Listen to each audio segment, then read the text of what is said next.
LSU versus Clemson.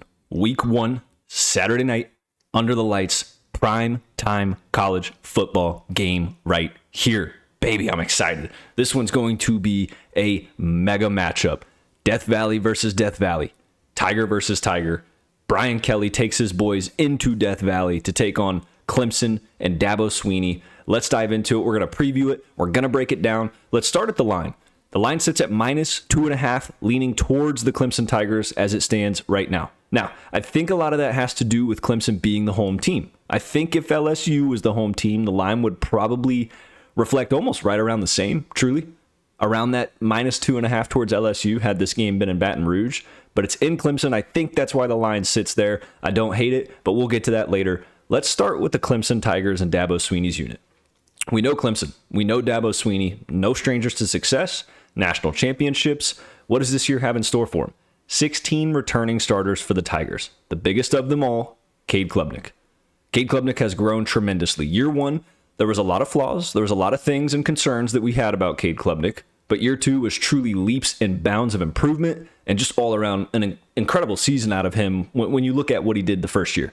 Now, I think a lot of that is in part to the chemistry that him and Garrett Riley have grown together and the improvements that offense has made there in Clemson. Now, his offensive line is going to be a big factor for him as well when you talk about Clemson's success. 4 offensive linemen return for the Tigers on an offensive line that was effective last year. They're going to be effective this year, and they're going to need to.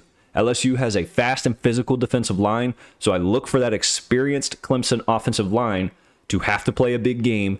Again, they have the starts, they have the snaps, they have the knowledge. They have the chemistry as an offense, and it tails into the receiving core as well, okay? Clemson's receiving core between Antonio Williams, Bryant Wesco, and TJ Moore, as I look at the stats here, each of those guys nearly had 500-plus yards alone last year. And I think that number is going to grow even more for the Tigers.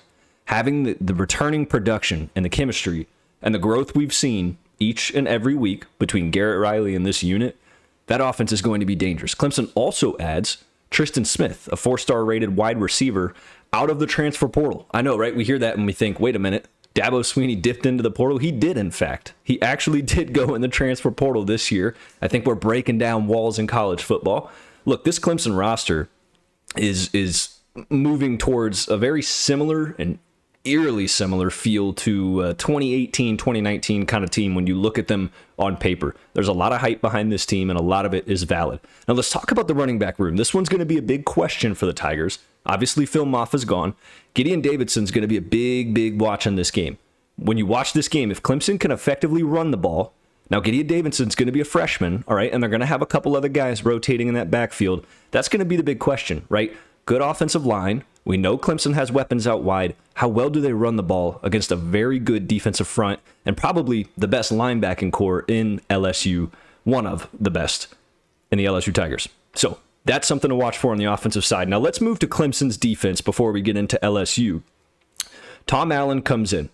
Tom Allen obviously was at Penn State last year, had loads of success at Penn State as a defensive coordinator. He comes in to call the shots. He has a loaded and stacked defense ahead of him. Clemson's defensive line, listen, Peter Woods, TJ Parker, 2 potential first-round draft pick kind of guys. They're going to have a big game against an LSU offensive line that's got new faces, new players, pretty much an entirely restructured offensive line outside of DJ Chester on that LSU side. Those guys are going to be big. Let's not forget about Capehart on the Clemson defensive line either. On that interior pass rush, he's going to be big. Those guys are going to have to cause disruptions against one of the top-rated passing offenses last year that's going to be even just as good this year in LSU.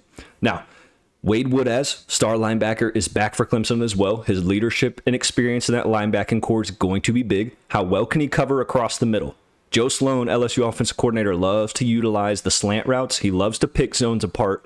If you're going to play linebacker and you're going to play against LSU, you better be fast and you better cover well and you better watch every crossing route that comes your way.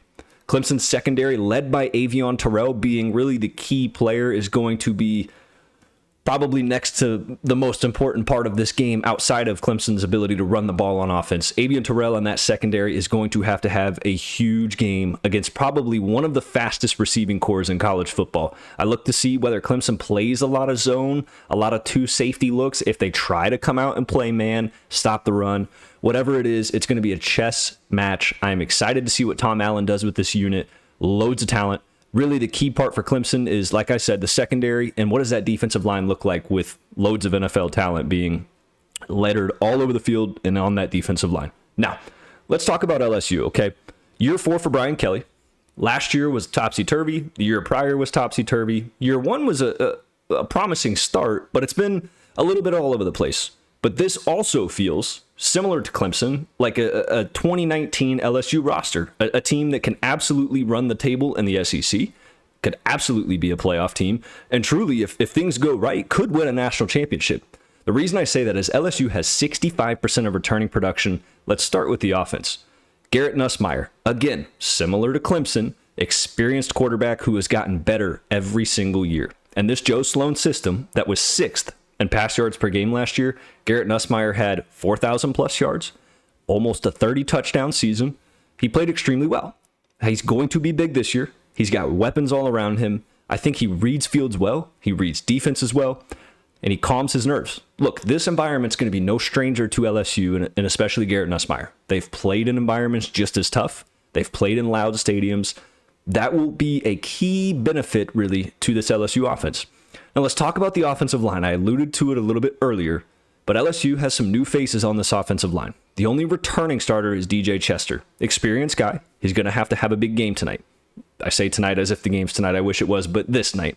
They bring in Braylon Moore, one of the top-rated offensive line transfer players in the portal. He's going to be a center this year. Experienced guy as well. He's going to be big. They're going to need him to step up in a big way. They also bring in Josh Thompson, okay? 6'7", large-bodied offensive lineman from Northwestern. Loads of college experience, loads of snaps. Now, I think this LSU offensive line, truthfully, will be better than last year's. Now, look, I understand they had Will Campbell, who was obviously a first-round draft pick, but you look at games like Florida where they gave up 7 sacks. They had other multiple sack games.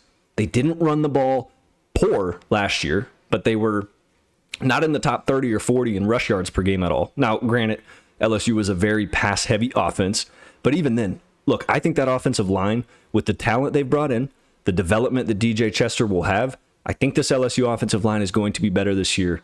And what better test than playing one of the best defensive fronts and 2 of the best athletes on the defensive line in college football in week 1. Now, let's talk about the receiver room. This is where the fireworks are going to start to pop, okay?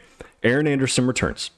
They go get Nick Anderson from Oklahoma out of the portal. 6'4", big body wide receiver. That is a deep ball threat. He's fast, he's physical, he's talented, he's experienced. They also go get Barrion Brown. Barrion Brown's going to be a gadget piece for this team, you guys. Also fast, very shifty, can be used in a lot of motions, can carry the ball out of the backfield, runs the ball extremely well, runs routes well, catches well. He is a stud. This LSU wide receiver room is so deep, and truthfully, might be one of the fastest wide receiver rooms in college football. Okay, LSU is going to have 4 or 5 guys that run a sub 4.4 40-yard dash. Like, they can fly. Clemson is going to have to be careful on the defensive side of the ball when it comes to LSU's passing attack. Now, Caden Durham, starting running back, is back for LSU as well. Look, I don't think the run game will be an issue at all. I think LSU is going to need to run the ball well enough to just calm the crowd a little bit, take some pressure off of Garrett Nussmeier and that offensive front when it comes to pass pro. I don't see any struggles with that. I think LSU will do that. Let's talk about the defense for LSU, which, in my honest opinion, might actually be the most interesting part of this game between all the units we've talked about. This team and Blake Baker are making moves towards being better and better and better. Now, the LSU secondary had a little bit of letdowns last year. Again, they weren't the worst, but they've added loads of depth. Let's not forget, friends, LSU had the #1 transfer portal class in college football. They loaded up on both sides of the ball, and defensively, they went and loaded up too. 75th in pass yards per game last year, okay? Now, Ashton Stamps and Jordan Gilbert are back, but they have added loads of talent and depth to that secondary. What does that LSU secondary do? They need to be better than 75th in pass yards per game. Clemson has threats. They will pose those threats, But again, I think it's twofold. If Clemson can't run the ball effectively and LSU forces Cade Klubnik into loads of tough throws, what can happen with that LSU defensive line causing pressure? Can that secondary hold up and stand true? Now, I alluded to this earlier as well. LSU may have the best linebacking room in college football. Whit Weeks and Harold Perkins, two seniors leading the pack. Those guys are headhunters. They fly. They're experienced. They will be all over the field. They are going to wreak havoc. Clemson has to be careful of these two guys. They can cover extremely well. Harold Perkins is a freak athlete. He has great vision in pass coverage. He's a great run-stopping linebacker. Whit Weeks will take your head off. I mean, this LSU linebacking core is going to be one of the best in the country. Now, LSU's defensive line is no joke either, friends. Ahmad Bro returns. Jacobian Guillory returns. Patrick Payton returns. Jack Pyburn transfers in from Florida. Now, Jack Pyburn's more of a 4-3 stand-up linebacker, also a 3-4 down defensive end. He'll play at both. Again, SEC experience, a guy that was big for the Gators last year. He comes to LSU, some more depth, another pass rush threat for LSU and that defense. What does Blake Baker do? He's got the guys for it this year. How do they slow Clemson's run game down that's unproven as of to this point? Who's going to get the carries? How well can Clemson run the football? And secondly, how much pressure can they put on Cade Klubnik? And how quickly can that LSU defense quiet the crowd and get Clemson's offense off the field to allow their firework offense to make plays? On the Clemson side, how well can Clemson stop LSU's run game, force Garrett Nussmeier in a loud environment to have to make long down and distances? So many questions. I cannot wait for the answers, friends.